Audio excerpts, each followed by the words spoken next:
लेकुराचे हित वाहे माऊलीचे चित्त ऐशी कळवळ्याची जाती करीला भाविन प्रीती पोटी भार वाहे त्याचे सर्वस्व ही साही ऐशी कळवळ्याची जाती करीला भाविन प्रीती तुका म्हणे माझे तुम्हा संतावरी ओझे तुका म्हणे माझे तुम्हा संतावरी ओझे ऐसी कळवळ्याची जाती करीला भाविन प्रीती पांडुरंगा करू प्रथम नमः पांडुरंगा करो प्रथम पांडुरंगा करो प्रथम दुसरे चरण संताजिया दुसरे चरण संताजिया कृपादाने कथेचा कृपादाने कथेचा विस्तार कृपादाने कथेचा विस्तार कृपादाने कथेचा विस्तार बाबाजी सद्गुरु दास तुका बाबाजी सद्गुरु दास तुका बाबाजी सद्गुरु दास तुका नमो सद्गुरु तुकया ज्ञान दीपा नमो सद्गुरु सच्चिदानंद रूपा नमो सद्गुरु भक्त कल्याण मूर्ती नमो सद्गुरु भास्करा पूर्ण कीर्ती सेवे लागी सेवक झालो तुमच्या लागलो निज चरणा अहो स्वामी तुकया देवा यावरी न करावा अव्हेरू संपाद्य ज्ञानंच विधाय भक्तिं विलोकितो येन समाधिराज वैराग्यवंतं सुविचारयुक्तं नमामि जोगं शिरसा गुरुंतं जयांचे केलिया स्मरण होय सकळ विद्यांचे अधिकरण तेच वंदू श्री चरण श्री गुरूंचे ते नमस्कारोनी आता लेकुराचे हित वाहे माऊलीचे चित्त ऐसी कळवळ्याची जाती करीला भाविन प्रीती सेवेकरता निवडलेला अभंग संत श्रेष्ठ जगद्गुरु श्री तुकाराम महाराज यांचा चार चरणाचा अत्यंत गोड सुंदर प्रसिद्ध जवळजवळ सर्वांच्या पाठातला असा हा अभंग असून या अभंगातून जगद्गुरु श्री तुकोबाराय एका पवित्र नात्याचं स्मरण करून आपल्या उद्धाराची जिम्मेदारी संतांवर सोपवतायत. विठ्ठला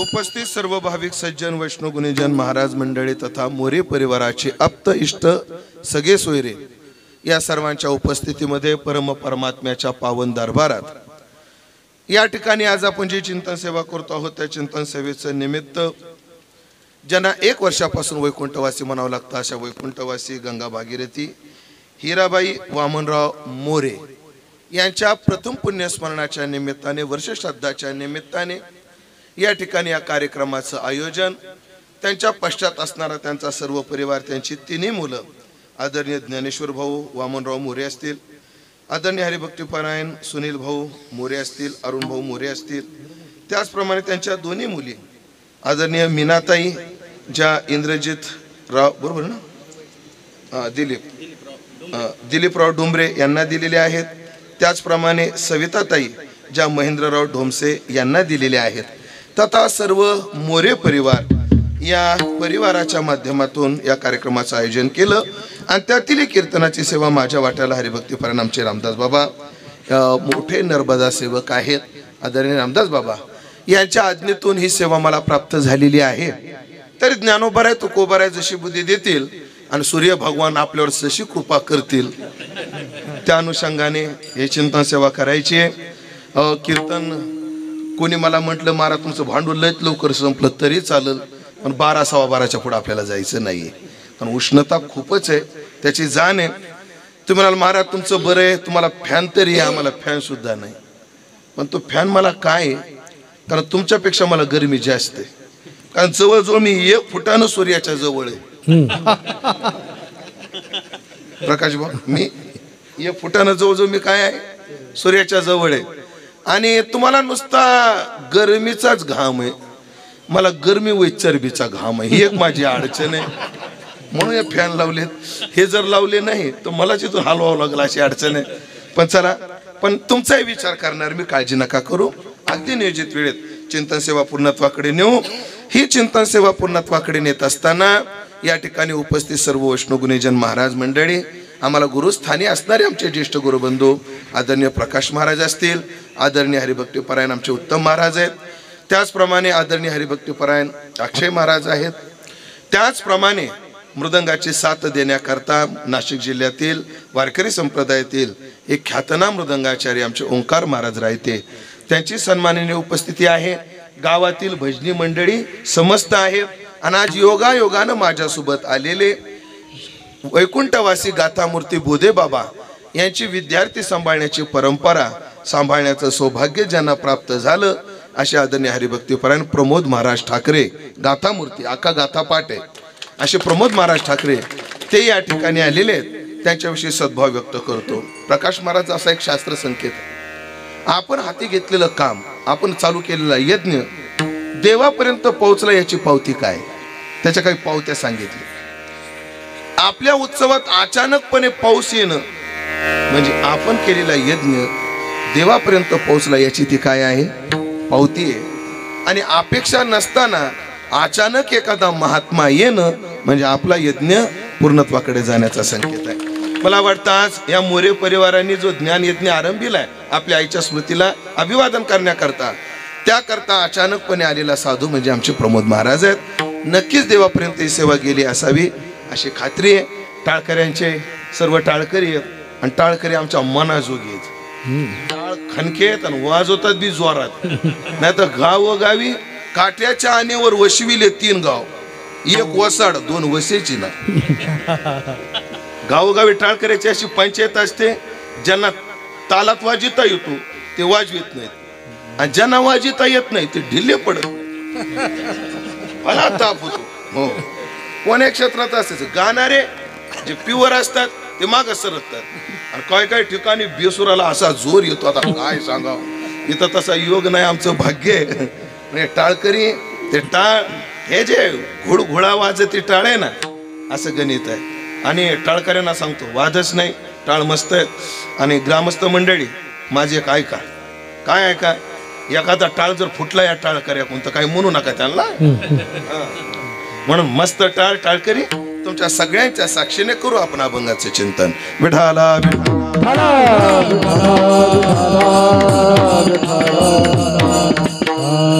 एका मातेला अभिवादन करण्याकरता 3 मुलं आज प्रवृत्त झालेली आहेत. आणि या संस्कृतीने माणुसकीने जो आपल्या कर्तव्याचा निर्वाह करायला पाहिजे, जी कर्तव्याचं विधान केलंय त्या कर्तव्याला जागीत आज ही 3 मुलं, 3 मुलं, 2 मुली आपल्या मातेच्या कर्तव्याविषयी तत्पर आहेत. काय 2 प्रकारचं कर्तव्य प्रत्येक मुलाचं आहे. मायविषयी, मायबापाविषयी. खरं तर माणसाचं देशाविषयी काय कर्तव्य आहे, माणसाचं गावाविषयी काय कर्तव्य आहे. आपण कोण्या वर्णाचे आहोत, आम्ही कोण्या आश्रमाचे आहोत, आम्ही कोण्या वयाचे आहोत आणि आम्ही कोण्या अवस्थेवर आहोत, यानुसार उत्तम बाबा कर्तव्याचा विचार शास्त्रामध्ये भरपूर आहे. ब्राह्मण, क्षत्रिय, वैश्य, शूद्र, ब्रह्मचर्य, गृहस्थ, वानप्रस्थ आणि संन्यास, बालपण, तारुण्य आणि म्हातारपण, वयाचा विचार आणि अवस्थेचा विचार, जागृती, स्वप्न, सुषुप्ती किंवा पामर, जिज्ञासू, मुक्त ही अवस्था घ्या. या अवस्थेचा अभिमानी जो आहे त्याला कर्तव्याचा विचार शास्त्रामध्ये केलेला आहे. पण सगळ्या कर्तव्याचा विचार सीमित वेळेत आपल्याला करणं शक्य नाही, बुद्धीच्या आवाक्याच्या बाहेर आहे. म्हणून प्रस्तुत विषय जो आहे त्याला न्याय द्यायचा ठरला तर मुलाचं मायबापाविषयी काय कर्तव्य आहे आणि मायबापाचं मुलाविषयी काय कर्तव्य आहे, या 2 गोष्टीचा विचार केला पाहिजे. मायबापाचं मुलाविषयी काय कर्तव्य आहे, त्याने मुलं वाढवली नाही पाहिजे, मुलं घडवली पाहिजे. मुलं वाढवणं वेगळं आणि मुलं घडवणं वेगळं. ऐका, वाढवणं कधीच पुरुषार्थ नसतो. वैकुंठवासी जगन्नाथांना एवढं गोड बोलायचे. अण्णाचं थोडं गमतीशीर बोलणं होतं ते. अण्णा म्हणायचे, एखाद्या माणसानं आयुष्यभर प्रयत्न करून, ऐकताय ना, एखाद्या माणसानं आयुष्यभर प्रयत्न करून जेवढी मुलं होणार नाहीत तेवढी मुलं डुकरीनीला एकदाच होतात. अण्णाची भाषा किती, आयुष्यभर सुद्धा माणूस जेवढी मुलं जन्माला घालणार नाही तेवढी मुलं एकदाच डुकरीनीला होतात. पण मला सांगा, एवढी होतात त्या डुकरीने जवळ किती बिघा जमीन असते. तिला घर आहे, तिच्या बँकेत एफडी आहे, तिचं काय मुंबईला पुण्याला गाळ येतं, त्याचं काय भाडं येतं नाही. इन्कम सोर्स काय बा डुकरीनीला?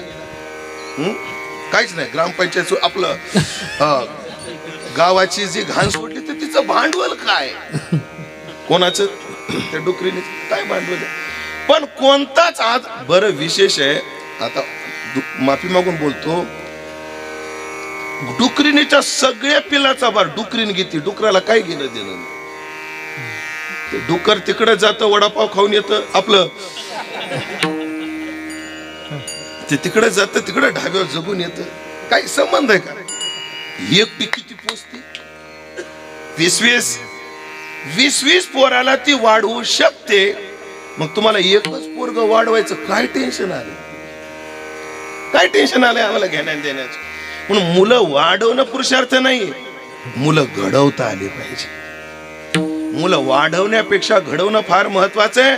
जिजाऊन शोभा वाढवला नाही, शोभा घडवला ध्यानात ठेवा. जिजाऊन पुढे मी मुद्दा तो येणार आहे म्हणून बोलणार आहे, पण आता इथं थांबतो. माय बापानं मुलाला घडवलं पाहिजे. एक आहे, मुलाला संपत्ती नाही देता आली तरी चालेल, पण संस्कार देता आले पाहिजे. सध्याच्या काळात आता तुम्हाला अनेक ठिकाणी बाल संस्कार शिबिराचे तुम्ही पोस्टर वाचले असतील, वाचलेत की नाही? पण या देशाला लांछन आहे बाल संस्कार शिबिर. मी भानाबरोबर ओंकार बोल, जागा आहे मी, गांजा पेत नाही तर तुम्हाला माहितीच. मी पूर्ण शुद्धीवर आहे. पण बाल संस्कार शिबिर आणि वृद्धाश्रम आपल्या संस्कृतीला लागलेली लांछन आहे. बाल संस्कार शिबिर का करावी लागली? कारण काय? कारण घरात संस्कार द्यायला कोणाला वेळ नाही. घरात संस्कार द्यायला काय नाहीये, वेळ नाही. ग्रामीण भागाला तरी बरं आहे. हो हो, शहरामध्ये आया गेल्या ना आया आल्या, हे लवकर सगळ्याला कळणार नाही. आताचं वाक्य, आया कामावर गेल्या. आया कुठे गेल्या? कामावर गेल्या ना आया सांभाळायला आल्या. आया कळतं ना? आया शब्द कळाला का तुम्हाला? म्हणजे लेकरं सांभाळण्याकरता जी बाई ठेवली जाते तिला आया म्हणतात. सगळ्यांच्या आया गेल्या कामावर पैसे कमवायला, आणि आयाच्या ताब्यात पोरग. ती आया जाऊ दे, आता राहू दे. तात्पर्य ऐका. हे बापाचं मुलाविषयी कर्तव्य सोडा. आज मुलांच्या कर्तव्याचा विचार करू. मुलाचं मायबापाविषयी काय कर्तव्य? थोडा आवाज वाढवता आला, कडक करता आला तर पहा. बेस आहे का ह्याला? नाही ना. मुलाचं मायबापाविषयी काय कर्तव्य? 2 प्रकारच्या कर्तव्याचा विचार. मुलानं मायबापाला जिवंत आहे तोपर्यंत सेवा केली पाहिजे, आणि मायबाप गेल्यानंतर स्मरण ठेवलं पाहिजे. कारण त्यांचे आमच्यावर काय आहेत? उपकार आहेत. आमची संस्कृती एवढी महत्वाची मंडळी, एवढी बारकाव्यानं प्रत्येक गोष्टीचे उपकार मानते आमची संस्कृती, प्रत्येक गोष्टीची. मला सांगा, आपण नागपंचमीला कोणाची पूजा करतो? माता मौल्यानं नागोबाची करतो. का बरं नागोबाची करतो? हा नागोबा आमच्या शेतात जास्त झालेली उंदर काय करतो? संपवतो. आम्ही गुढीपाडव्याला एका बांबूची पूजा करतो. अक्षय तृतीयेला माझी माता मौली सगळ्या झाडाची पाल्या आणती आणि त्याची काय करते? पूजा करते. हो, आपण पोळ्याला कोणाची पूजा करतो? नवऱ्याची. कोण म्हणलं? कोणतरी म्हणलं नवऱ्याची. नवऱ्याची नसती. नवऱ्याची पाडव्याला बाया पूजा करतात. दिवाळीचा पाडवा तुमच्याकडे पद्धत आहे का नाही? ते बलिप्रतिपदा आमच्याकडे बाया नवऱ्याला ओवाळतात असं आहे. आणि तुझ्या माहिती सांगतो, पोळ्याला बैलाची झाले का तुझं? अरे माहिती मग तुला. ऐक, ती वसुबारस असते, त्याची गाय वासराची पूजा केली जाते. पांडव पंचमी असते, त्या दिवशी म्हशींची पूजा केली जाते. का बरं या सगळ्या तत्वाची पूजा करायची? कारण ह्यांचे सगळ्यांचे आमच्यावर काय आहेत? उपकार आहेत. मग या जड वस्तूच्या उपकाराची जर जाण आहे, तर ज्याने आम्हाला जन्म दिला त्यांच्या उपकाराची जाण नाही पाहिजे? नाही पाहिजे. पण माय बापाची सेवा केली पाहिजे आणि माय बापाचं स्मरण ठेवलं पाहिजे. ती सेवा किती केली पाहिजे? ज्ञानोबाराने तर फार शब्द वापरला, ती सेवेसी कीर शरीरे लोन कीजे. आपलं शरीर सुद्धा वळून टाकायची वेळ आली ना, तर टाकलं पाहिजे, टाकलं पाहिजे. ध्यानात ठेवा. सांगण्याचं तात्पर्य, माय बापाच्या सेवेत माणसाचं जीवन गेलं पाहिजे, केली पाहिजे त्यांची सेवा. ठीक आहे, कधी कधी असं होतं, लोक म्हणतात महाराज केली असती सेवा, पण म्हातारण आमची म्हातारी तुम्हाला माहित नाही. काय डोकेदुखी, काय डोकेदुखी आहे, किती त्रास देतात. तुम्हाला एक वाक्य बोलू, एक वाक्य बोलू. आम्ही आमचं लहानपण जर आठवलं आणि आम्ही जर माय बापाला दिलेल्या त्रासाचं जर स्मरण केलं, त्या मानाने म्हातारी माणसं आपल्याला काही त्रास देत नाही. देतात काय? एखादा म्हातारा मायबाप जागेवर संडास करत असतील तेव्हा जा करा. माझ्या समोर बसलेल्या किती लेकराचे मायबाप तुमच्या मांडीवर हाकतात, पण आम्ही लहानपणी त्यांच्या मांडीवर घाण केलेली. हो, आमची माय जेवायला बसली, सगळ्यांची जेवण झाली, स्वयंपाक झाला, सकाळपासून झटत होती माझी माय, आणि जेवायला बसली, पहिला घास तिनं घेतला आणि तेवढ्यात बाहेरून आवाज आला, बाई पोरानं संडास केली. महाराज माझी माय तोंडाजवळ घेतला घास खाली ठेवते आणि त्याची घाण धुवून येते. एवढा त्रास मायने बाप आपल्याला माय बापाने दिला? नाही नाही महाराज, बोलायला लागले की एवढे बोलतात, नुसतं टुमणं लावतात, टुमणं लावतात. आपण लहानपणी कमी टुमणं लावले. त्यांना आम्हाला चालता येत नव्हतं, तेव्हा त्यांनी आम्हाला हाताला धरून चालवलं. मग ते जर उपकार फेडायचे असतील ना, आम्हाला त्यांची म्हातारपणी काठी व्हावं लागेल, व्हावं लागेल. काय लेकरं त्रास देतात पाटील. उदाहरण सांगतो तुम्हाला. पांडुरंग महाराज घोले आहेत ना आपले बाबा, त्यांचा नातू. तर बाईनं काय केलं, जेवायला आपलं पोराला जीव घालू लागली. त्यांची सून लेकराला दही भाताचा खाऊ घालत होती, दुपारची वेळ, आणि लेकराला खाऊ घालता घालता पाठीला कळ आली, आडव्या पडल्या आणि त्यांना लागली झोप. त्यांना काय लागली? आईला झोप. महाराज त्या लेकरानं शी केली आणि ते शी उचलायचं आणि आईच्या तोंडाला लावायचं. शी उचलायचं आणि आईच्या तोंडाला लावायचा. हो, तिच्या तोंडाला लावत होता. महाराज जाग आली, पाहिलं तर सगळं तोंड संडासनं भरलेलं होतं. खरं सांगा, एवढा त्रास म्हातारी मायबाप देतात आपल्याला? नाही देत. म्हणून एक आहे, लावतील टुमणं, लावतील काही गोष्टी.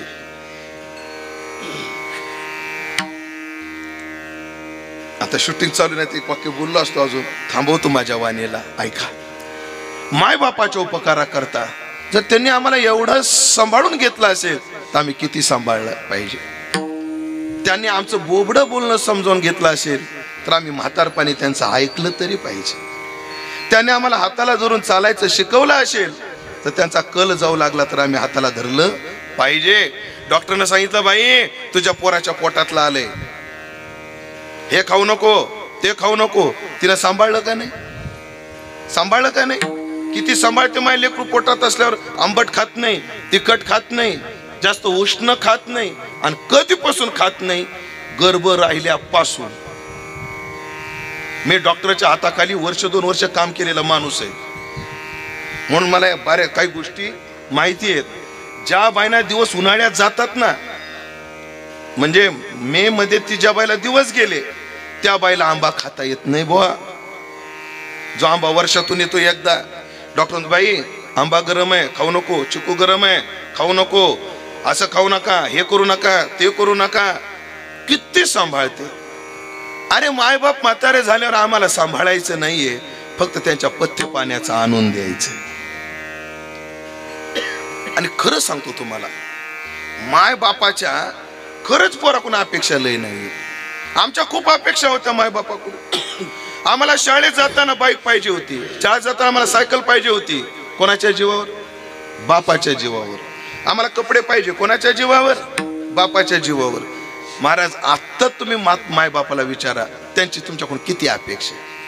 महाराज मी माझी माय सांगतो. 5 भावाची बहीण, 3 दिराची भाऊजई. किती माय?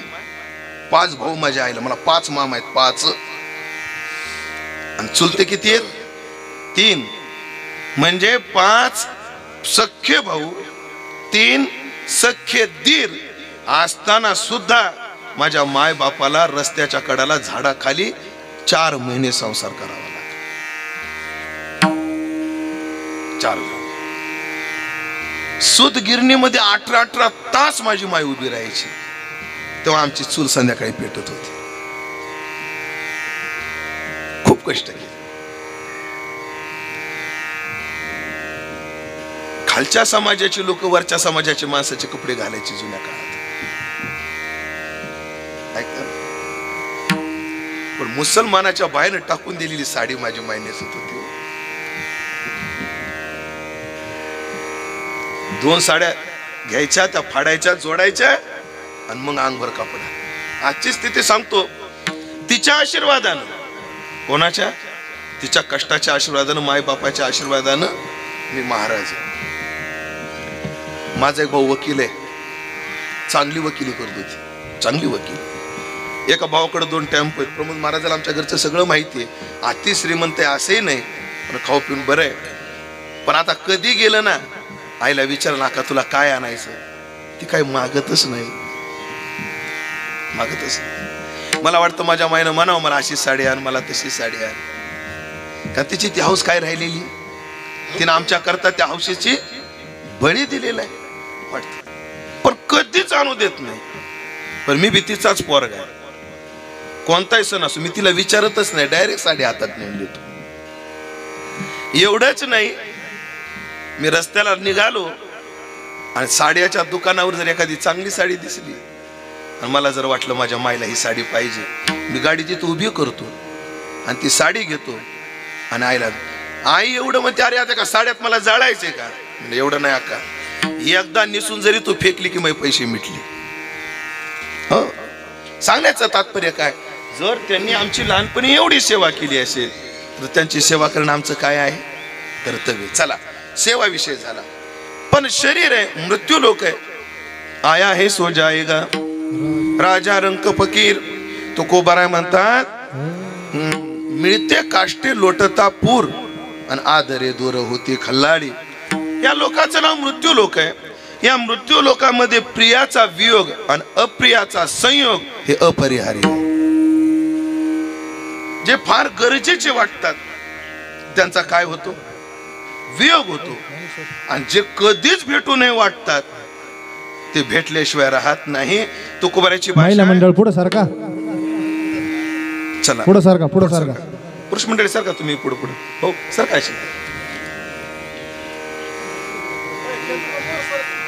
केदू भाऊ इथे येतो.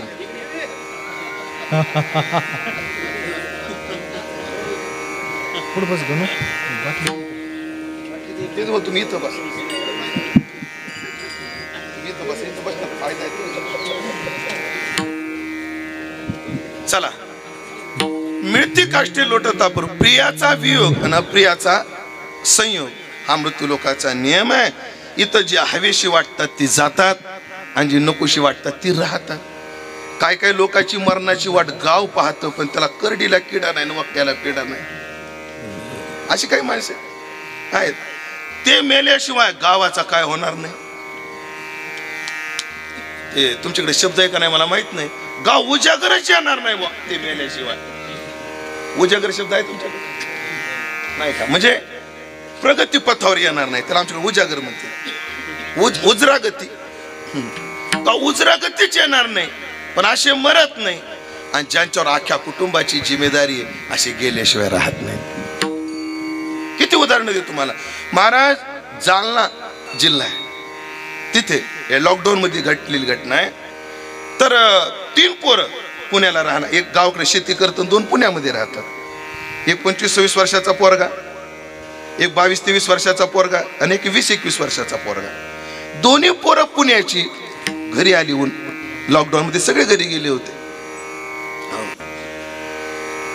तर मोठा पोरगा पाणी भरण्याकरता विहिरीवर गेला, मोटर लावताना शॉट लागला आणि मरून पडला. मोठा का गेला अजून आला नाही म्हणून बापानं 2 नंबरच्या पोराला पाठवलं, तोही चिटकला आणि मेला. आणि बारका गेला तोही चिटकला आणि मेला. म्हणजे एकाच दिवशी त्या बाईची 3 पोरं असे शॉट लागून मेलेली मडी तिच्या समोर होती. काय दुःख आहे, हा मृत्यू लोक आहे. इथं प्रियाचा वियोग आणि अप्रियाचा संयोग आहे. चला मायबाप वाटतात आपण जोपर्यंत आपल्या शरीरात प्राण आहे तोपर्यंत राहिले पाहिजे, पण नाही ना शक्य ते. या मृत्यू लोकात जावं लागतं. म्हणून या 3 भावाची 2 बहिणीची आई गेली, 2 मुलीची 3 मुलाचा आई गेली. जाणं क्रमप्राप्त आहे. आता गेल्यावर काय केलं पाहिजे, गेल्यावर तिचं स्मरण ठेवलं पाहिजे. दशक्रिया सगळ्यात आधी अंत्यविधी, नंतर नवश्राद्ध आहे, नंतर नवमिश्र श्राद्ध आहे आणि नंतर पुराण श्राद्ध आहे. म्हणजे मेल्यापासून 10व्या पर्यंत जे श्राद्ध केले जातात ते नवश्राद्ध. दशक्रिया हे नवमिश्र श्राद्ध. गेलेली व्यक्ती गृहस्थी असेल तर 13वा, ब्रह्मचारी असेल म्हणजे लग्न न झालेला असेल तर 14वा. पण लग्न न झालेला कोणता, ज्याचं लग्नाचं वयच झालं नव्हतं गेला तर, ज्याचं लग्नाचं वय झालं होतं पण बेवडा असल्यामुळे जमलं नव्हतं. बोलले ते का मग ध्यानात, बेवडा असल्यामुळे जमलं नव्हतं, अशाचा 13वाचा. तात्पर्य वानप्रस्थी असेल तर 15वा आणि संन्यासी असेल तर 16वा केला पाहिजे. त्यानंतर मासिक श्राद्ध आहे. मासिक श्राद्ध करण्याच्या 2 पद्धती आहेत. 13व्यालाच 12 महिने फिरून घेता येतात किंवा प्रत्येक महिन्याला श्राद्ध करावं लागतं. नंतर वर्ष श्राद्ध आहे आणि याच्यानंतर वर्षातून 84 श्राद्ध पोरानं बापाचे केले पाहिजे. किती 84. पण एवढे शक्य नसले तर 3 श्राद्ध तर केलेच पाहिजे. पहिलं अक्षय तृतीयेचं एक श्राद्ध आहे, एक पितृपक्षात धरून केलं जाणारं श्राद्ध आहे. मला वाटतं आज अमावस्या आहे, आज अमावस्या. म्हणजे आईसाहेबाचं श्राद्ध, पण त्यांचे पती आधी गेले ना, पतीच्या तिथीवर त्यांचं श्राद्ध पितृपक्षात एक केलं पाहिजे आणि आजची तिथी धरून या तिथीला एक केलं पाहिजे. काय श्राद्ध केलं पाहिजे, पण असंच केलं पाहिजे असं काही विधान नाही, जमेल तसं केलं पाहिजे. तुम्हाला उदाहरण सांगतो. रामप्रभू वनात गेले वनवासाला आणि दशरथ राजा इकडे मेले. जेव्हा मामाच्या घरी गेलेला भरत आला तेव्हा भरताला कळालं बाप मेला. आणि जेव्हा सगळं उत्तर कार्य संपलं राजा दशरथाचं 13वा वगैरे, मग भरत भावाला समजून आणण्याकरता कुठं गेला, चित्रकूटावर गेला. आणि तिथं गेल्यावर रामाला कळालं की आपला बाप गेला. आणि श्राद्धामध्ये सगळ्यात प्रधान मोठ्या पोराचं श्राद्ध असतं. मोठ्या पोराचं म्हणजे सगळ्यात आधी पितर ज्ञानेश्वररावच्या घरात येते. ज्ञानेश्वरनं नाही जीव घातलं म्हणजे तसं नाही, उदाहरण सांगतोय फक्त, सुनीलच्या दारात जाते. सुनीलनं नाही जीव घातलं मग अरुणच्या दारात जातील. त्या तिघांनी नाही घातलं तर मग जावयाकडे जातील मोठ्या. कारण मुलानंतर अधिकार जावयाचा आहे. जावयाचा आहे. आपल्याकडे काय आहे, बाईचा नवरा मेला तर अग्नी कोणी द्यायचा, तर नियम आहे बायकोनं नवऱ्याला अग्नी दिला पाहिजे. नवऱ्याला अग्नी द्यायचा अधिकार कोणाचा आहे, बायकोचा आहे. मुळात जुन्या काळात सती प्रथा होती. त्या काळात अग्नी, 2 मिनिट तुम्हाला सती सांगतो, 2 मिनिटं कशी प्रथा होती ती.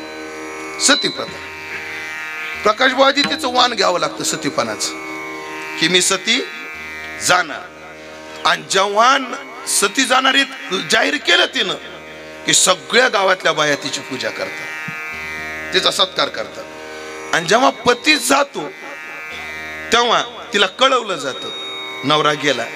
आणि अंत्यविधीच्या आधी त्या बाईला घरात नेलं जातं आणि घरामध्ये खांब असतो, त्याला सतीचा खांब म्हणतात. सतीचा खांब म्हणतात. मग त्या खांबाची पूजा करावी लागते.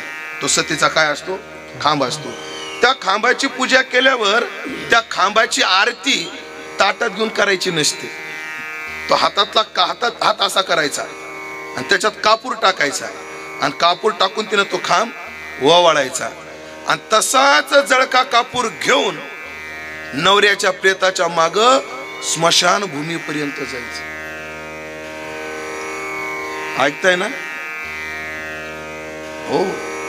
कुठपर्यंत जायचं? स्मशानापर्यंत जायचं. पहिला कापूर संपला की दुसरा कापूर त्याच्यात ब्राह्मण टाकत राहतो आणि मग पतीची चिता रचली की त्या चितेवरती न बसायचं, तो कापूर असा सोडायचा, पतीला डागन तिलाही डाग. आता कालाच्या ओघात ती प्रथा बंद झाली आणि योग्यही झालं.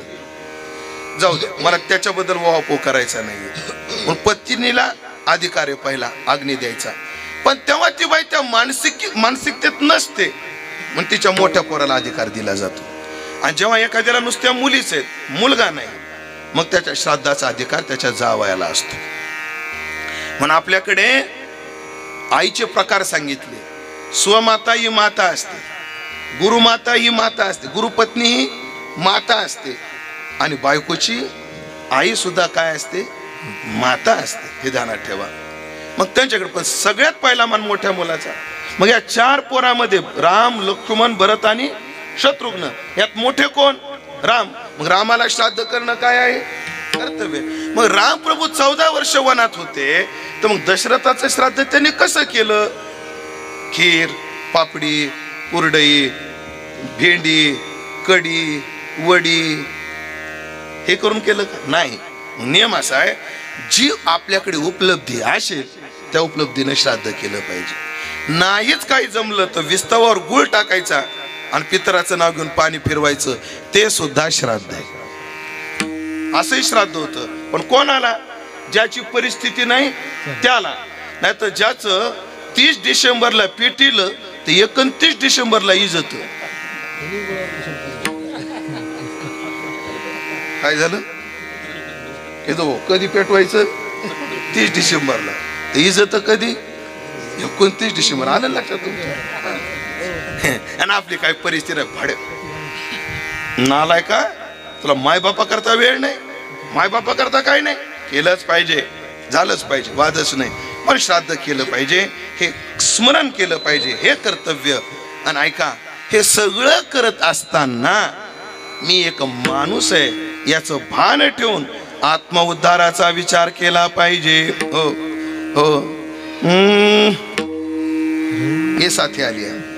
ये साथे आली या बोळका सारंग धरून, ये साथे आली या बोळका सारंग धरून, ये साथी आली या बोळका सारंग धरून, ये साथी आली या बोळका सारंग धरून.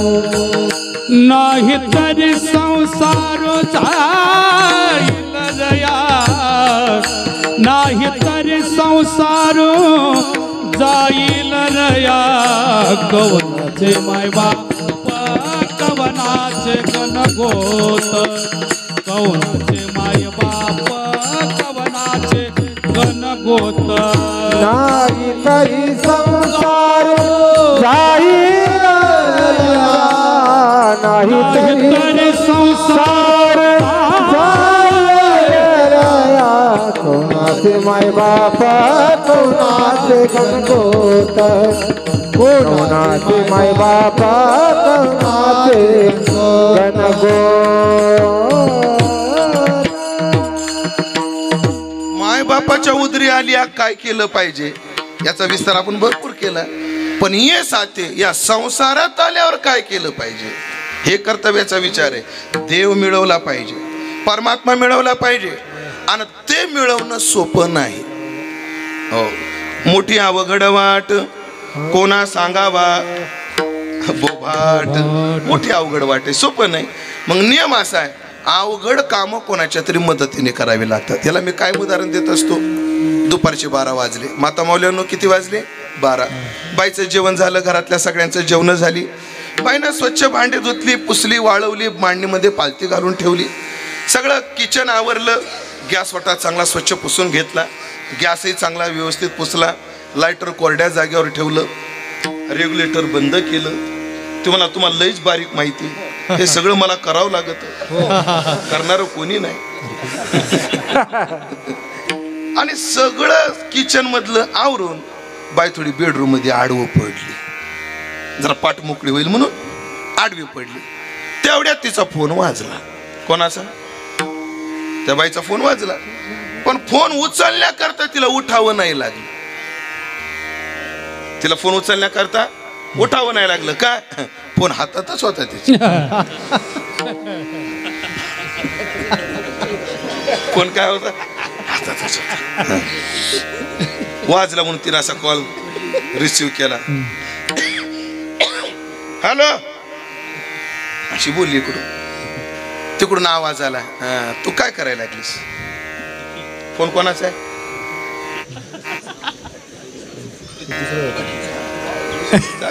तयार आहे पोरग, फक्त तुम्ही तयारी दाखवा. असं आहे का? पोरग तयार झाला. पतीचा फोन. ती काय नाही, आडवं पडली.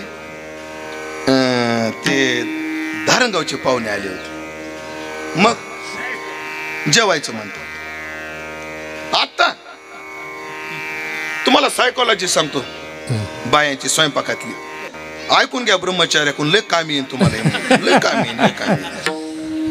बाई जेव्हा स्वयंपाकाला लागते ना, तेव्हा तिला 10 माणसाचा स्वयंपाक जास्त सांगा उत्तम बाबा. किती माणसं? 10. ती स्वयंपाकाला लागायला लागली आणि किती माणसं? आज 10 माणसं जास्त आहेत. तिला त्याचा तेवढा त्रास होत नाही, पण सगळं उरकल्यावर एकाचा स्वयंपाक लय जीवाव येतो. मावशे खरे का खोटे? मावशा हो खरे का खोटे? खरंय ना? काढा बरं 100 रुपये. मग खरे म्हणलं दिले पाहिजे, असं बरं नाही वागणं तुमचं. ती म्हणली आता? म्हणे हो. ती झटक्यानं दुसरा प्रश्न विचारते, किती जण आहेत? 20 जण. किती जण आहेत? 20 जण. मग ते धारणगावात कोणी ठेवलं का नाही? सगळे इकडंच आणले का? अशी कोण म्हणती? ती म्हणती. आणि ऐकून प्लास्टर करत. हो चालेल. ती तिकून काय देत असती? शिव्या. ऐकून काय करतो? प्लास्टर. कसं तुम्हाला सहन होतं काय? कामाले कामाले. असं ज्या का कीर्तनात मी सांगू लागलो.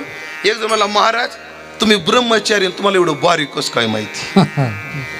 एकाने मला विचारलं, तुम्ही ब्रह्मचारी आणि तुम्हाला एवढं बारीक कसं माहिती आहे? आम्हाला माहित असण्याचं कारण एकच आहे, हे ऋषी मुनी आम्हाला रोज भेटतात. हे ऋषी मुनी, हे सहनशील ऋषी मुनी, सोशिक ऋषी मुनी रोज भेटतात. ते सांगतात, त्यांचं ऐकून सांगतो. नाही तर आम्हाला माहित असण्याचं काही कारण नाही. आणि एक महत्वाचं वाक्य तो बोलतो, ऐकलं का? पाहुण्यांना अर्धा तास वेळ आहे, अर्ध्या तासात स्वयंपाक झाला पाहिजे असं म्हणतो. फोन स्विच ऑफ करतो. त्या बाईला एवढं अवघड वाटतं, ती परत फोन लावती, पण फोन काही लागत नाही.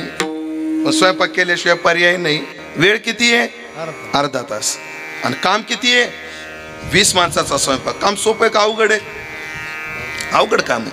मग अवघड कामाला बाई काय करते? शेजारच्या बाईला आवाज देते, गण्याची माय, अ पिंट्याची आई, अ स्वीटीची आई. स्वीटी काम रडायला लागली. स्वीटी ती काय का ना भाऊ स्वीटी. असू द्या असू द्या असू द्या असू द्या. लेकर आहेत ते, रडतच असतात. चल इकडं पाहतो मी आता. ह्या बी लेकराकडं बघा थोडस. सुनीताबाईचं लेकरू आणि ते बी शेंडे फळे. सगळ्यात लहान आहे मी, शेंडे फळे. आता फळ थोडं पोचलेलं आहे, असू द्या काय, पण लक्ष इकडे द्या 2 मिनिटात. गण्याची आई, पिंट्याचे. मग तिने शेजारणीला काय करते? आवाज देते. आणि मग शेजारची बाई सुद्धा येते. कारण माणसं खाल्लेल्या अन्नाला आणि बाया घासलेल्या मिस्त्रीला कधी बेमान होत नाही. ती येते. माझा दृष्टांत संपला. अवघड काम कोणाच्या तरी मदतीने करावं लागतं. देवप्राप्तीचं काम थोडं अवघड आहे. क्षुरस्य धारा निशितम दुरत्यया दुर्गम पतस्तत् कवयो वदन्ति. मोठी अवघड वाट कोणा सांगावा बोभाट. मोठी अवघड वाट आहे, मोठं कठीण काम आहे आणि कठीण काम कोणाच्या तरी मदतीने करावं लागतं. पण या पंथात मदतीला फक्त देव किंवा संतच येऊ शकतात. संसारातली माणसं परमार्थाला मदतीला येत नाहीत. उलट परमार्थातल्यांना संसारातली माणसं खेचून काढतात. येते तुझी या भजना आड दाविती प्रपंचाचे कोड, कनिष्ठ रुची ठेवून गोड देखत नाड कळत शे. संसारातली माणसं परमार्थात मदत नाही करत नाही. गण आणि गोत्रज सर्व हसताती मज एवढे बोलतात महाराज. आमचा एक पाहुणा आहे, आईच्या माहेरचा आहे, आणि त्याचं काम काय माहिती का?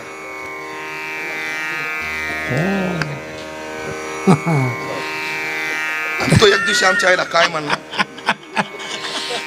कोण तो पाहुणा आमच्या आईला काय म्हणला, आमच्या आईला माहेरचे लोक साळू म्हणतात. साळू म्हणतात. तिच्या माहेरची पाहुणे सगळे जुने लोक साळू म्हणतात. साळू काय नाही म्हणले, तुझा वनवास नाही संपायचं म्हणले. एक तर एवढ्या कष्टानं तुझे लेकर संसार तो लहानाचा मोठा केला. काय म्हणले, ते मोठं पोरग शिकलं टेम्पो चलित, काय त्याचं खरं. दुसरा वकील आहे, त्याचे डिझेलचे पैसे पेट्रोलचे पैसे निघाला, आणि हे बारकं तर टळकुटच झालं म्हणजे असा म्हणला मला. कोण तो पाहुणा. तो वनवास काही संपायचा नाही. आमच्या आईनं गप खाली मान घातली. आता त्याचा पोरगा पुण्यामध्ये एका कंपनीत कामाला आहे. मी महाराज आहे पण जड आहे.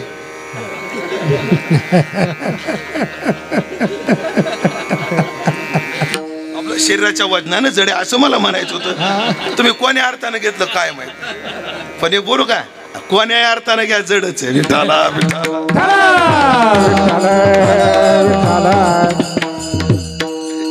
काय झालं उत्तम बाबा, त्याचा कंपनी सत्कार झाला. कोणाचा? त्या पाहुण्याच्या पोराचा. आणि त्या सत्कारात उगा एक छोटासा हार त्याला गळ्यात घातला.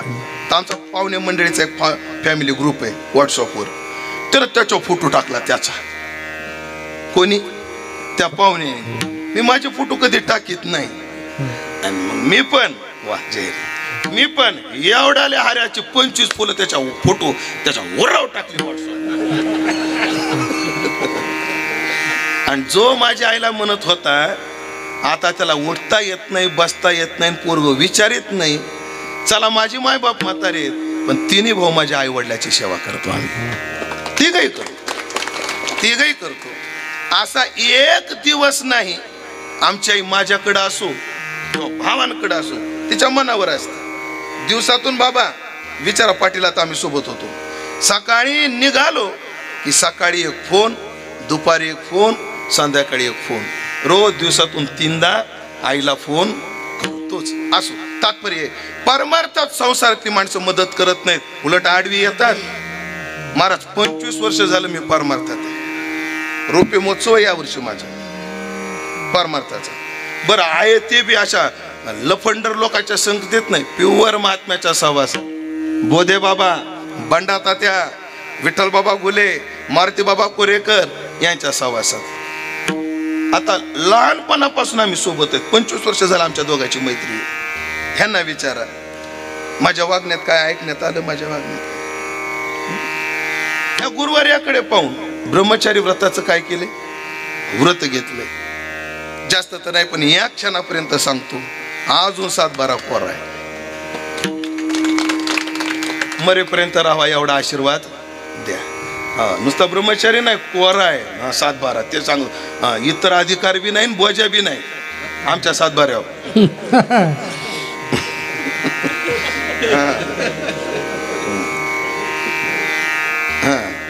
25 चांगलं चाललंय ना माझं व्यवस्थित. मला कसं वाटतं आता गोंदेगावात जर मी पहिल्यांदा आलो, पण गोंदेकर मला गोंदेगावकर लय दिवसाचं पाहता आहे का नाही. मरड गोय दहीगाव झालं इथे एकदा. दोंडकीन आनंद दिला होता असं का? 12-1 वर्ष. हा असं अर हो झालता वाटतं एकदा. बरोबर केलं एकदा केलं. चाललंय ना आमचं मार्गाने चांगलं हो पाटील. पण हे संसारातल्या लोकांना बघवत नाही. एवढं असून आमच्या एका पाहुण्यानं गेल्या वर्षी मला सोयरी काढली होती. आता काय सांगू,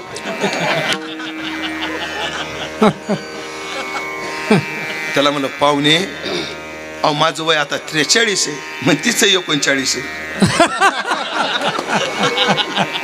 बरं ते जोड लावताना लय पक्की असते, जोड लावायचं लय जोड लावाय पक्की. यांच्यासारखे हुशार तेच.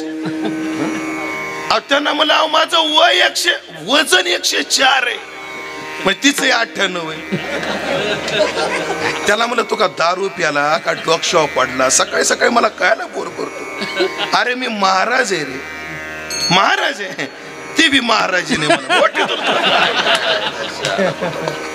पण संसारातली माणसं पार मारतात, मदत नाही करत, आडवी येतात. विठाला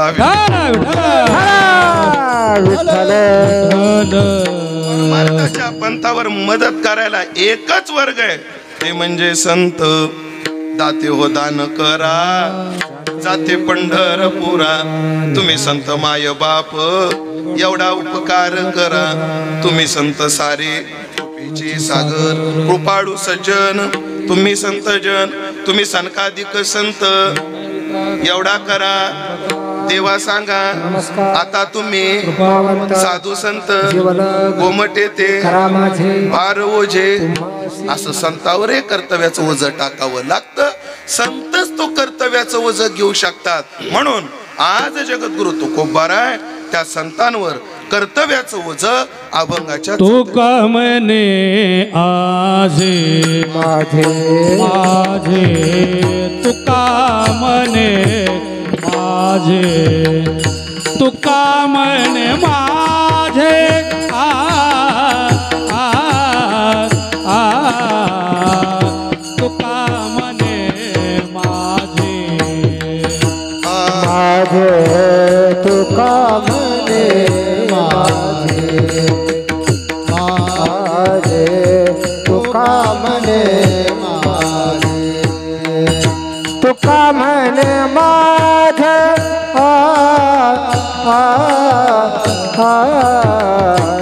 तुका म्हणे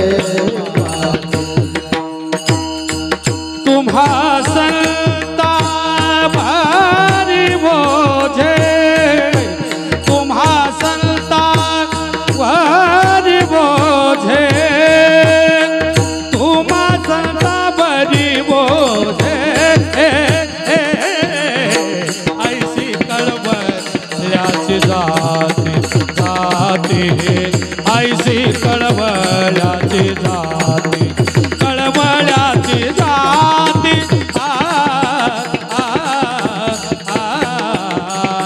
ऐसी कळवळ्याची जाती. तुम्हा संता वरी ओझे, तुम्हा संता वरी ओझे, तुम्हा संता बरी बोझे. ऐसी कळवळ्याची जाती, ऐशी कळवळ्याची जाती, कळवळ्याची जाती. ऐशी कळवळ्याची जाती.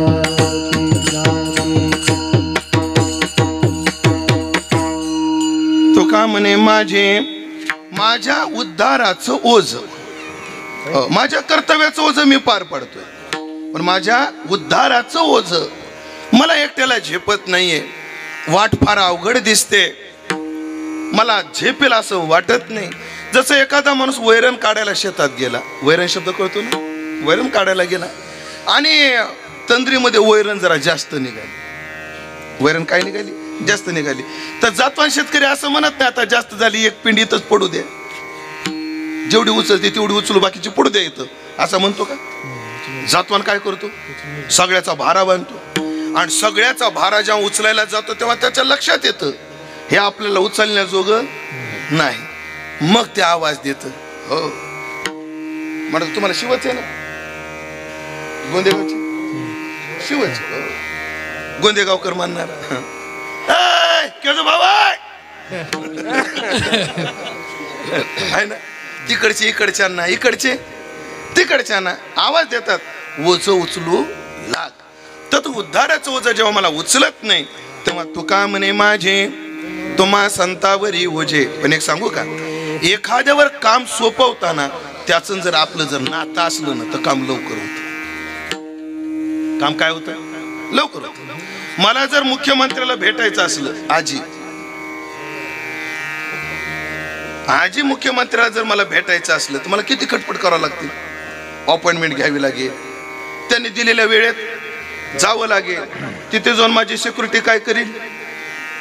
झडती घेईल, चेकिंग करील आणि पुन्हा विचारील त्यांचा पीए काम काय. आणि महत्वाचं काम असलं तरच मला आतमध्ये बोलवील, आतमध्ये देईल. आणि ते साहेब किती वेळ देतील मला? त्या कामावर अवलंबून आहे. 2 मिनिटं 3 मिनिटं आहे का नाही? पण हेच काम, हीच भेट जर मुख्यमंत्र्याच्या पोराला जर मुख्यमंत्र्याची घ्यायची असली तर बरं, काम किती सामान्य असू द्या. मुख्यमंत्री म्हणतो, बाळा काय झालं? चड्डीचं बटन तुटलं. चड्डीचं काय तुटलं? पण ह्याही कामाकरता तो तिथं जाऊ शकतो. मग माझा पाण्याचा प्रश्न, माझा कांद्याचा, जाऊ तेव्हा कांदा आणि द्राक्ष काढीतच नाही मी, बाकी काही बोलतो आता. कांद्याचं द्राक्षाचं सोडून बोला. मग किती महत्वाचा प्रश्न असो, मला भेटण्याकरता खटपट करावी लागेल. आणि साधं चड्डीचं बटन जरी तुटलं तर त्याच्या पोराला काय करावं लागणार नाही. नातं असलं की काम लवकर होतं, काम लवकर होतं. म्हणून तात्पर्य आहे की संतांवर एक काम सोपवायचंय, पण काहीतरी नातं जोडलं पाहिजे तर हे काम लवकर होईल. मग काय नाती जोडावी बरं? ऐका, नाते खूप आहेत. नात्याच्या आधी 2 प्रकार नात्याचे. पुरुष देहाची नाती आणि स्त्री देहाची नाती. मामा, चुलता, काका, भाचा, पुतण्या, आजोबा, जावाई नातेच आहेत का नाही? पण हे पुरुष नाते आहेत. आई, बहीण, ताई, सून, भाची, मुलगी, पुतणी, नात, ही नातीच आहेत ना. ही कोणती नाती आहेत? स्त्री नाती. पण तुम्हाला सांगू, पुरुष नात्यापेक्षा स्त्री नाती नाजूक असतात. पुरुषांपेक्षा स्त्रिया नाती जास्त जपतात. पुरुष नातं नको जोडायला, वजा करू पुरुषाला. स्त्रियांची नाती. माता मौलाना, तुमची मदत पाहिजे मला. धान्य चाळायची एक चाळणी असते, त्याच्यापेक्षा बारीक असते पिठाची चाळणी, आणि त्याच्यापेक्षा बारीक असते सोजीची चाळणी. आधी काय केली, जगातली सगळी नाती आम्ही धान्याच्या चाळणीत टाकली, तर फक्त स्त्रियाची नाती उरली, पुरुषांची गळून गेली. पुन्हा आम्ही तीच नाती आता फक्त स्त्री नाते पिठाच्या चाळणीत घेतली आणि चाळणी. तर स्त्री नात्यामध्ये अनेक नाते आहेत, पण अत्यंत पवित्र 3 नाते ऐका. एक बाईचं नातं, एक ताईचं नातं आणि एक आईचं नातं. ह्या 3 नात्यासारखं नाजूक नातं दुसरं नाही स्त्रीचं. कोणतं? बाईचं म्हणजे बायकोचं नातं, ताईचं म्हणजे बहिणीचं नातं आणि आईचं नातं. पिठाच्या चाळणीनं चाळलं तर बाकीची नाती गळून पडली. कोणती नाती राहिली? आई, बाई आणि ताई. पण अजून मैद्याच्या चाळणीनं चाळवा, ह्याच्यात अजून बारकाईनं नाते चालू. बायकोचं नातं लय गोड आहे, पण लेकरू होईपर्यंत. लेकरू झालं की बायको लेकरातून नवऱ्याला वजा करते. तुमचा काय अनुभव आहे? तुम्हाला यायचं आहे अजून ओंकार? तुम्हाला अजून आलाय नाही? वर्ष झालं ना अजून आहे ना. हा, एकदा बाईला लेकरू झालं ना, ती नवऱ्याला काय करते? वजा करते. लेकरू मांडीव असा, आणि नवरा किती बागेला पावडर देऊन थकून आलेला असा, दे पाणी दे, दिसत नाही का मांडीवर लेकरू आहे? अशी दम टाकी ती. कोण? नवरा जेव्हा लेकराला मारू लागला तर कोणाची बाजू घेते? लेकराची घेते. उलट लेकराला सांगते, राहू दे भाऊ, त्याचं ऐकू नको, तो असाच आहे, म्या म्हणून इथपर्यंत आणलं. म्हणजे ती नवऱ्याला काय करते? वजा करते. आता संतांच्या प्रमाणानं बोलतो पुढचा. हे झालं युक्तीनं, प्रमाण. त्या धनाची झाली तुटी, स्त्री वसवसोनी लागे पाठी, आता तुमच्या नावडती गोष्टी. एकदा तिला काही कमी पडलं, त्या धनाची झाली तुटी. एरवी नाथाने दृष्टांत दिला जशी कुत्री म्हणे अशी मला ओवी पाठ नाही पण हा ही दृष्टांत दिला ज्ञानोबा राहील माग पुढं करते आणि एकदा पैशाची तुटी झाली स्त्री वसुवसुनीला घे पाठी त्याच्या माग लागते म्हणे चला वजा झालं हे नातं. ताईचं नातं लय गोड आहे, बहिणीचं नातं लय गोड आहे. फक्त शेतातून तेवढा समृद्धी सारखा हायवे जाऊ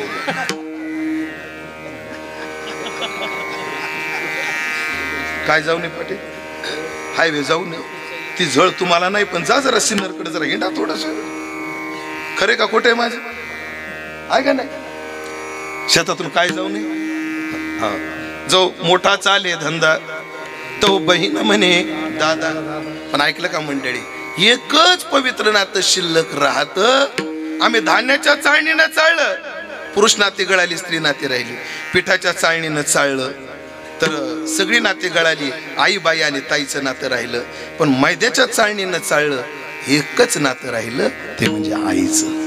तुकोबाराला वाटलं संतांशी कोणतंही नातं जोडण्याऐवजी आपण आईचं नातं जोडू आणि आईचं नातं जोडण्याकरता आईच्या गुणांच्या 5 गुण अनंत गुण आहेत आईचे पण 5 गुणाचा विचार तुकोबारांनी अभंगात केला त्यात पहिला गुण पहिल्या चरणात आहे. ऐसी कळवळ लेकुराचे हेता लेकुराचे हेता हिता लेकुराचे हिदरा लेकुराचे लेकुराचे लेकुराचे लेकुराचे नाम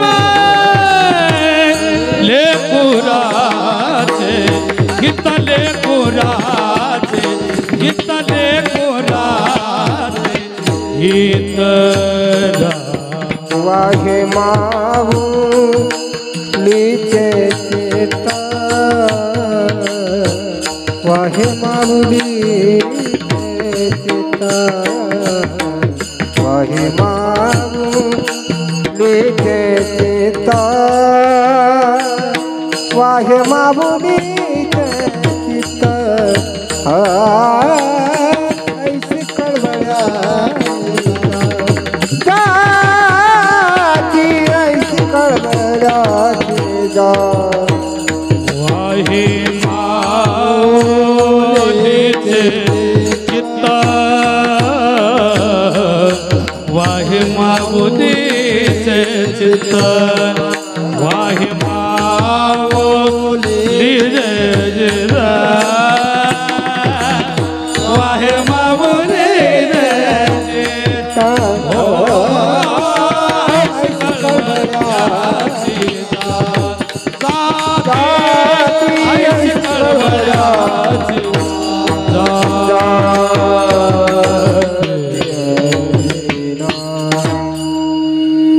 आईचं नातं संतांशी जोडायचं पण नात्याचं स्मरण करून दिलं आधी कशी असते आई संतांना मी तुमच्यावर ओझं का टाकलं कारण तुम्ही माझे माय बाप आहात तुम्ही संत माय बाप कृपावंत कायमी पतित कीर्तिवानू आणि आई कशी असते ज्ञानाबाई माझी अनाथाची माय अनाथाची माय बाई माझी कुळाचा विचार कुळाचा विचार बाई कुळाचा विचार कुळाचा विचार संत हे माय बाप आहेत माय पण ऐक माय माय कशी असते चिच्या चित्तात सदैव लेकराचे हित असते लेकुराचे हित वाहे माऊलीचे चित्त जिच्या चित्तात कायम लेकराचं हित असते ती माय आणि संतांनो तुम्ही जर माझी माय असाल तर माझ्या हिताचा विचार तुमच्या डोक्यात पाहिजे. लेकराचं हित कोणाच्या चित्तात असतं तुम्हाला इतिहासातली माय सांगतो. जिजाऊचं वय झालं आणि शेवटचा काळ आला आणि शिवाजी महाराज जवळ गेले. आऊसाहेब बरे आहेत का बरंच म्हणायचं राजे, काय त्रास आहे का? राजे आता त्रास व्हायचा आहे, कारण जायची वेळ आली. आऊसाहेब तसं बोलत जाऊ नका बरं, जाण्याची भाषा करत जाऊ नका बरं. नाही, प्रत्येकाला जावं लागतं राजे, आम्हालाही जायचंच आहे.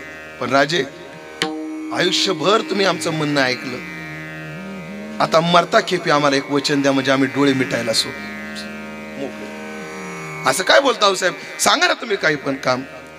तर जिजाऊनं शिवबाचा हात आपल्या हातात घेतला.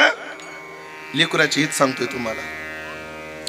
जिजाऊनं काय घेतला? शिवाजी महाराजाचा हात आपल्या हातात घेतला आणि जिजाऊ शिवबाला म्हटल्या, शिवबा आम्हाला जर मरताना काही द्यायचं असेल तर एक द्या. काय द्या? आता आम्ही गेल्यानंतर जीवावर बेतणाऱ्या मोहिमा आखू नका.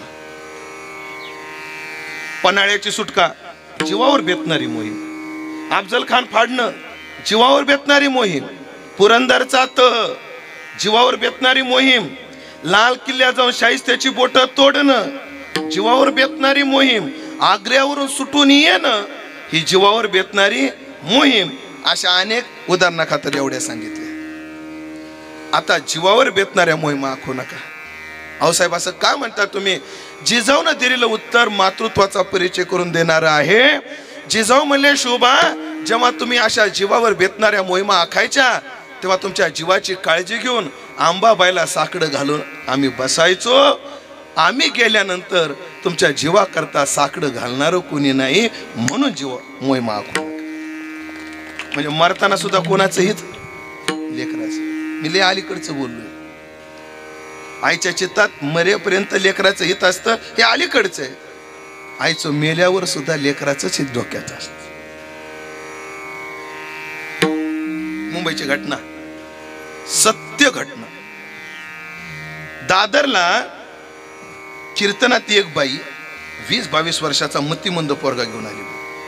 त्या पोराची लाळ गळायची, ते पोरगा आरडायचं, नाक गळायचं, पण त्याचं नाक तोंड गळायला लागलं. रुमाल आलं नाही, पदरानं जी एक बाई पुसत होती, ओळखून घेतलं. पदरानं पुसते ती आरती कोण आहे?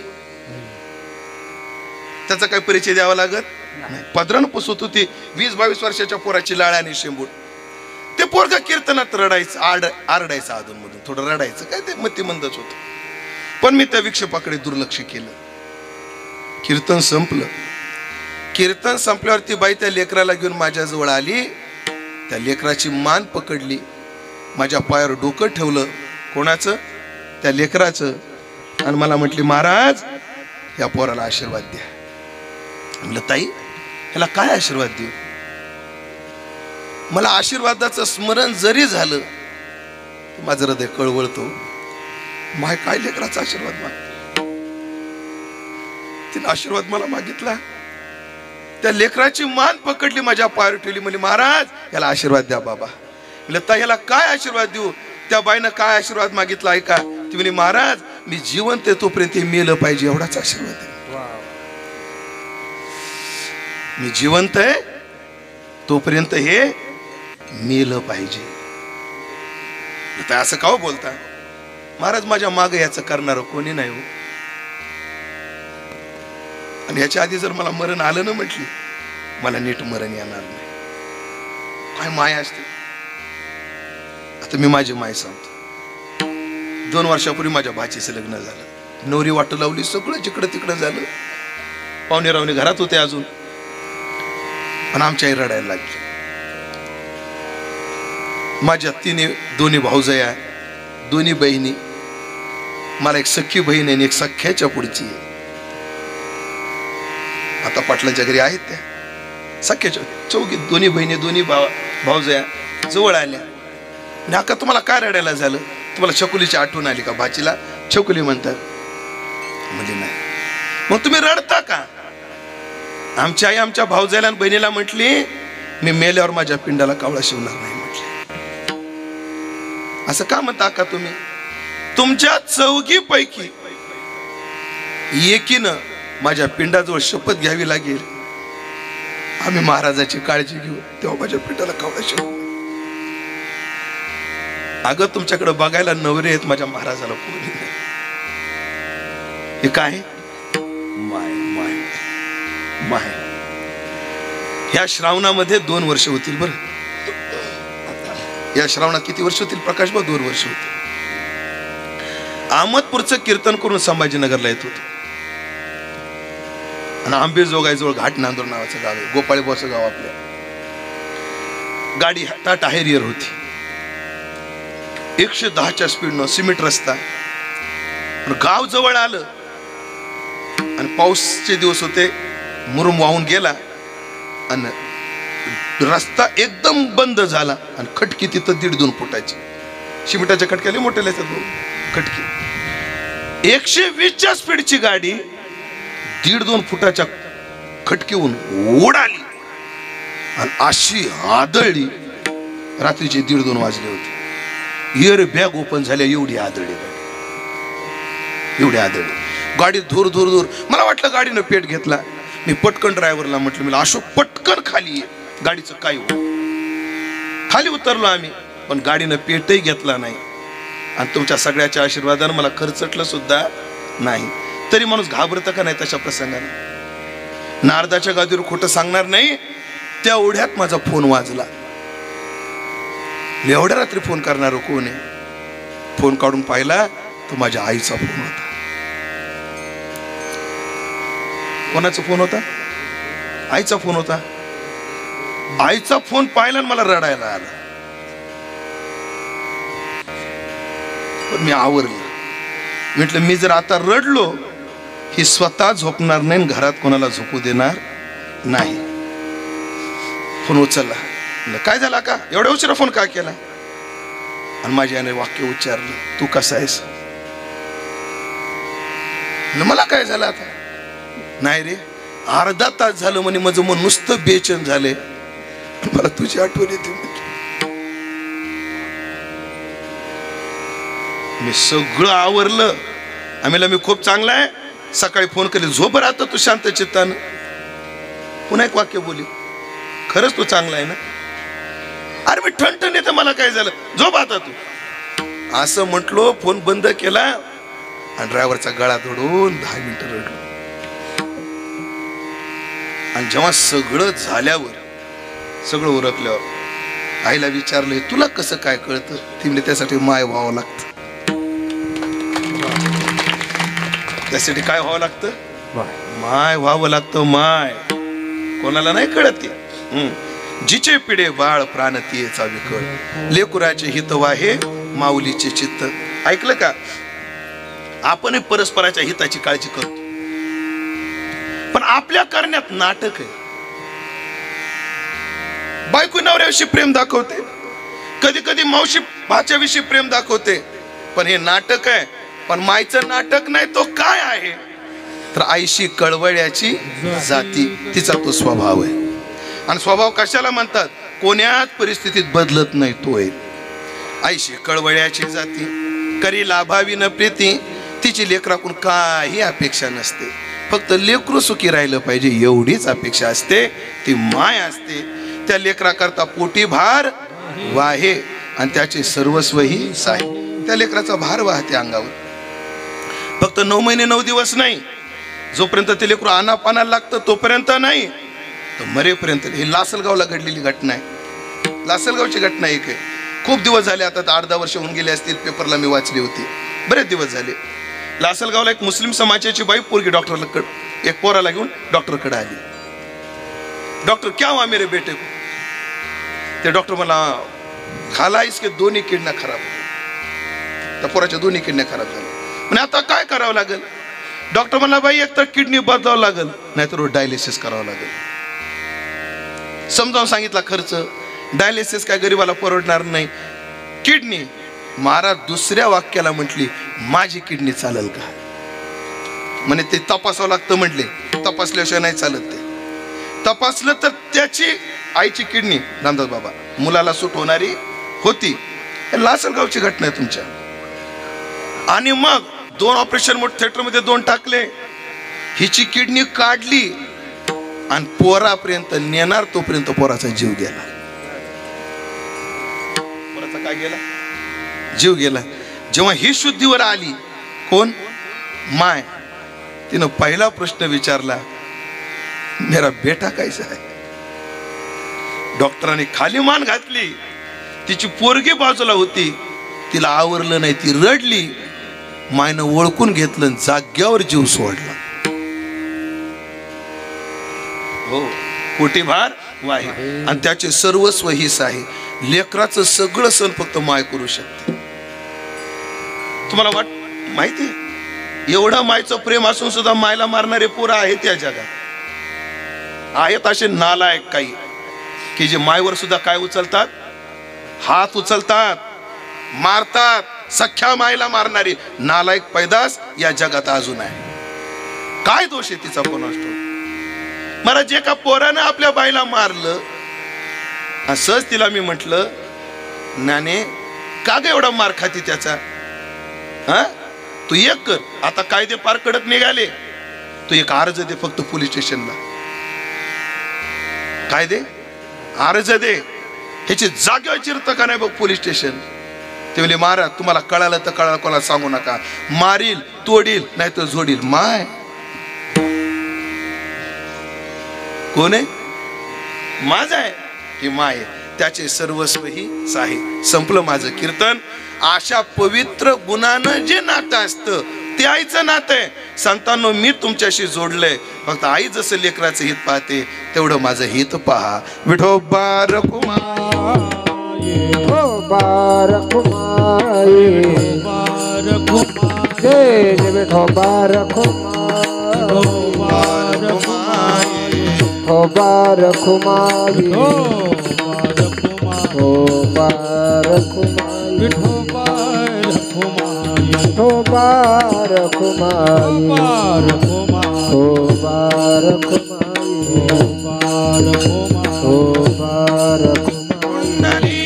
हरी विठ्ठल श्री ज्ञानदेव तुकाराम. विठोबा रखुमाई, विठोबा रखुमाई, विठोबा रखुमाई, विठोबा रखुमाई, विठोबा रखुमाई, विठोबा रखुमाई, विठोबा रखुमाई, विठोबा रखुमाई, विठोबा रखुमाई, विठोबा रखुमाई, विठोबा रखुमाई, विठोबा रखुमाई, विठोबा रखुमाई, विठोबा रखुमाई, विठोबा रखुमाई, विठोबा रखुमाई, विठोबा रखुमाई, विठोबा. उभे राहा, उभे राहा. विठोबा रखुमाई, विठोबा रखुमाई, विठोबा रखुमाई, विठोबा रखुमाई, विठोबा.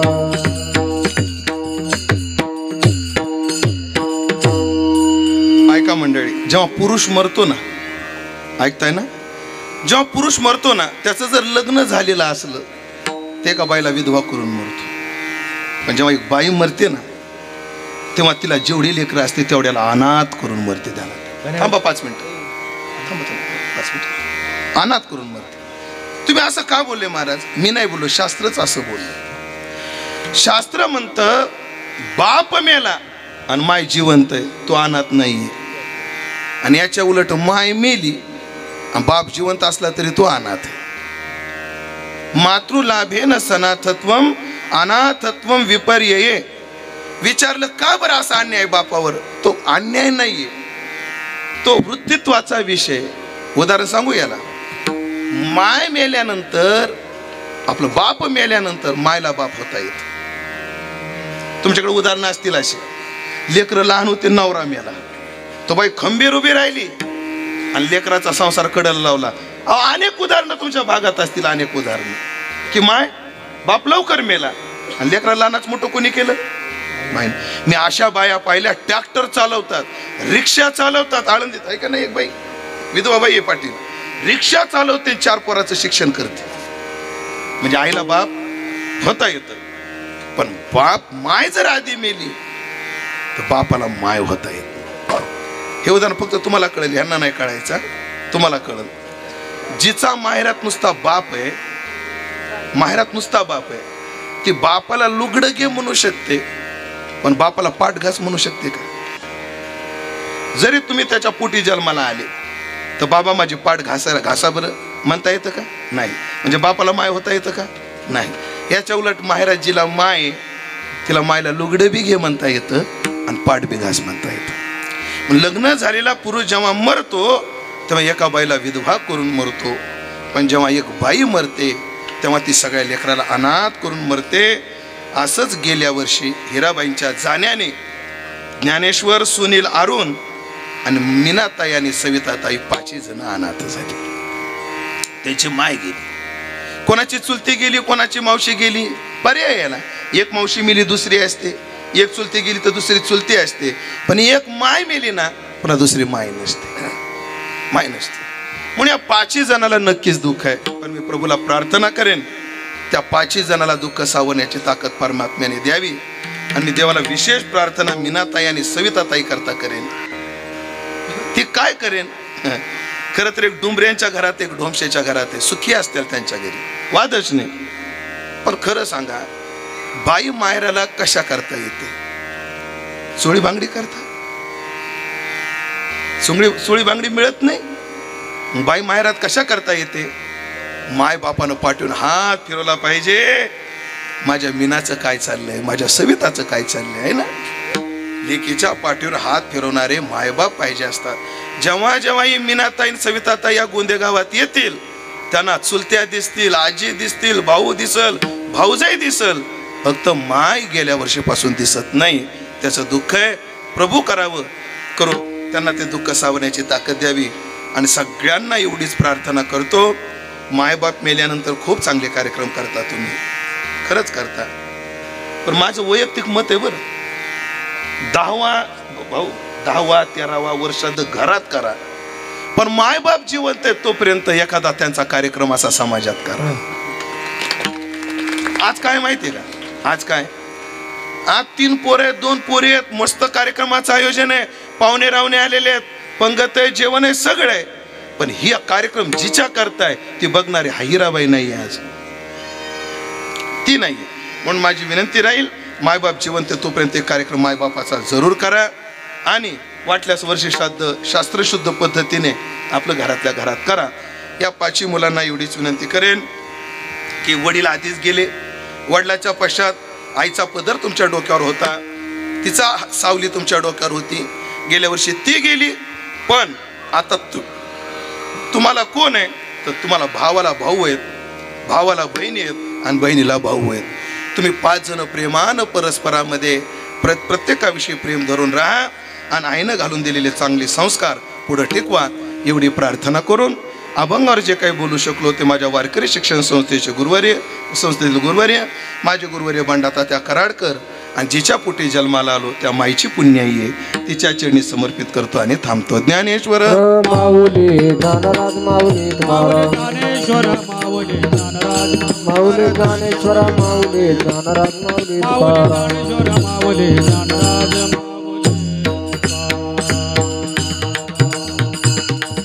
सेवेचा भाग संपलेला आहे. संतांवर आपण ओझं टाकलं की संत मायबापासारखं प्रेम करतात. असंच आमच्यावर प्रेम मायबापासारखं प्रेम करणारे गुरुवर्य वैकुंठवासी बोधे बाबा होते. बाप न करी आईशी माय असं प्रेम करत होते. आमच्या बोधे बाबाच्या पश्चात आता पंढरपूरमध्ये गेल्यावर आम्हाला पांडुरंग दिसतो, पण आमचे बाबा दिसत नाहीत. पण आम्हाला प्रमोद बुवाच्या रूपानं देवानं ती ताण भागवली.